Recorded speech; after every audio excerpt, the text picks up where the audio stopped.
When I finish school, I want to be an artist because I like doing art. When I finish school, I want to be an astronaut. I want to be a pop star.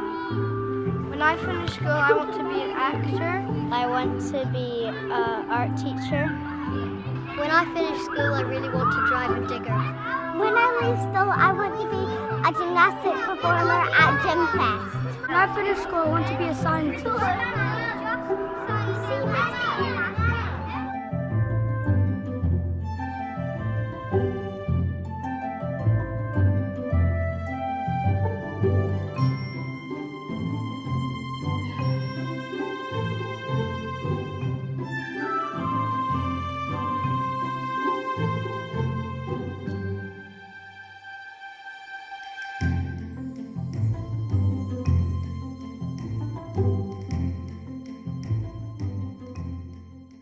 To get kids to do well at school, they need to enjoy what it is that they're doing. And my contention is that probably if you asked the majority of secondary school pupils in Scotland, do you love school?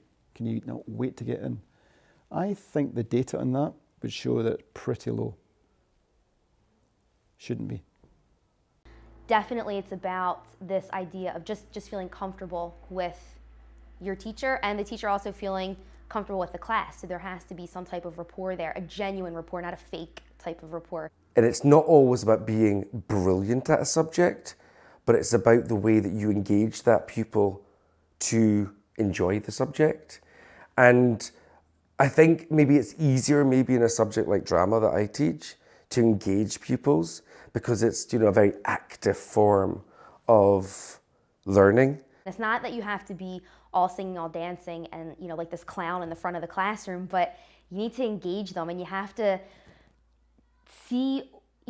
kind of get a bit under the surface to see what they're into, what they like. It's not just, you're just in my class to learn this stuff and then next year you go away. If the children are motivated and interested and ambitious and enjoying themselves and enjoying the pleasure of learning, everything else kind of just rolls out. Everything else is detail.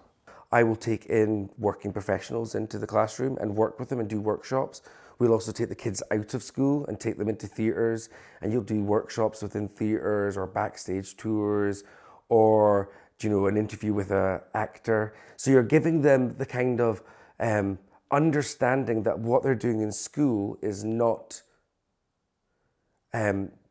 it means something. It's not just like, I'm learning this, but I'll never need it again. Things that you can do, like for example, no hands up in class.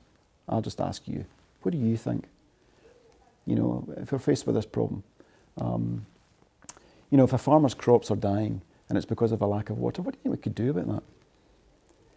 And you know what? I don't know about farming. I don't know what farmers do when they're out of water, but I would be interested to see what 7-year-olds come up with. And that's, focus one, it's open-ended. You're never going to be laughed at or harassed for an answer. You're open to being imaginative and being creative. And I think that's probably what was happening in the 19th and 20th century, early on in the 20th century.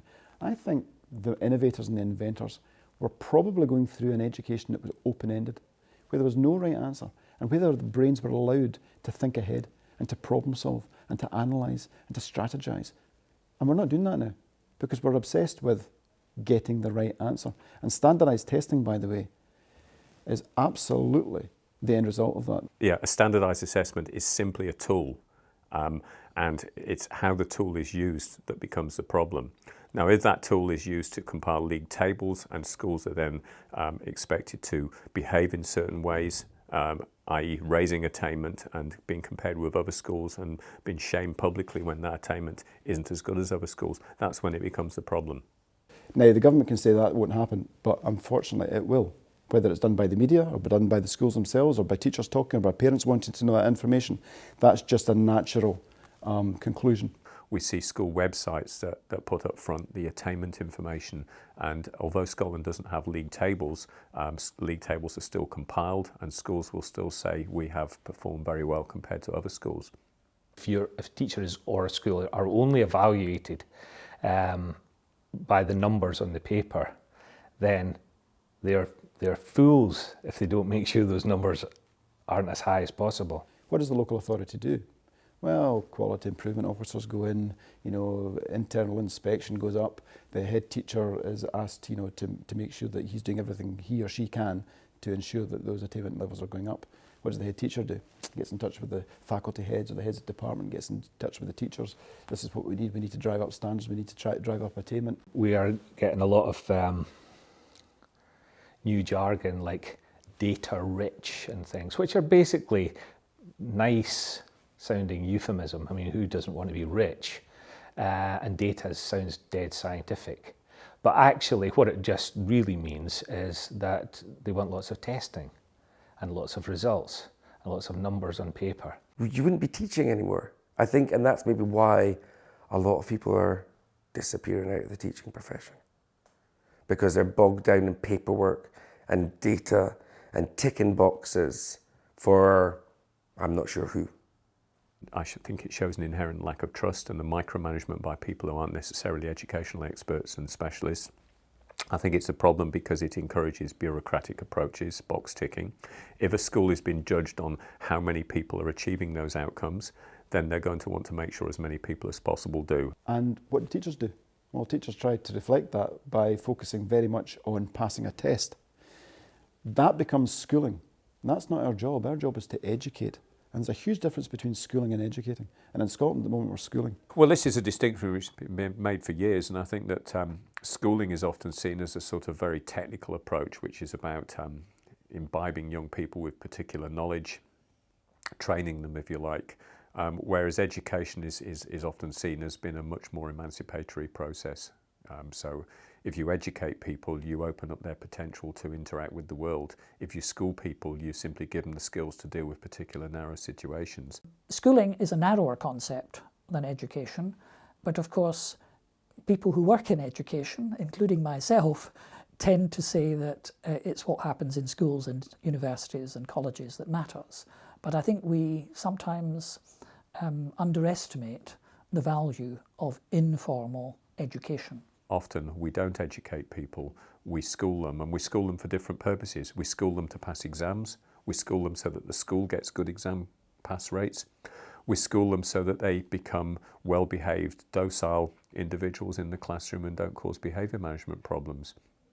And I think some of this is misplaced, because I think, for me, an educated adult is someone who's curious, who asks questions, awkward ones at times, someone who's able to be critical when need be. And I don't think that the present school system equips people well to do that, simply because it schools rather than educates. I can say what I like. And people look at me and think, who the hell does he think he is? He's running a wee school in Edinburgh and he's talking for the whole of Scotland. I'm talking for the whole of Scotland because I really care about education. I'm really passionate about it. I don't care whether it's independent school or it's a state school or it's special or you're homeschooled. It doesn't matter. They're all Scotland's children and they all deserve the greatest of opportunity to have a success. And government should be allowing that to happen. They should be creating the climate, the right conditions for that to occur. And the right conditions for that to occur is to hand it over to the experts, hand it over to the educators and say, actually, we're going to leave you alone for 10 years. Get on and do it and we'll come back and see you in 10 years' time. And I guarantee, if they left us alone for 10 years, they'd come back and what the performance indicator that they want, the data that they want, up.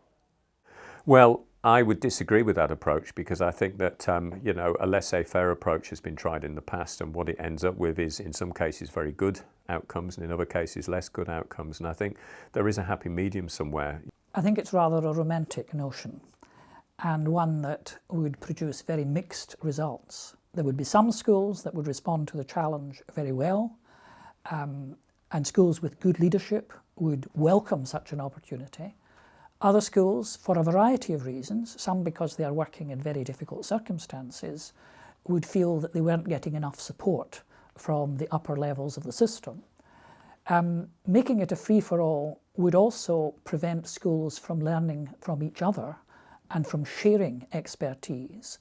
I think at the moment we have a system which constrains schools. It's too hierarchical. It has too many accountability mechanisms which discourage innovation, and I think that we need to free things up. But at the same time, if we just have a laissez-faire approach, we're going to have all sorts of things happening. I think, however, there is an issue for the teaching profession in Scotland in that I detect an ambivalence in their attitude to reform. On the one hand, they say we're professionals, we should be allowed to get on with our job as we see fit. But on the other hand, in other moods, the same teachers are inclined to say, just tell us what to do and we'll do it. So it's not just a matter of blaming government.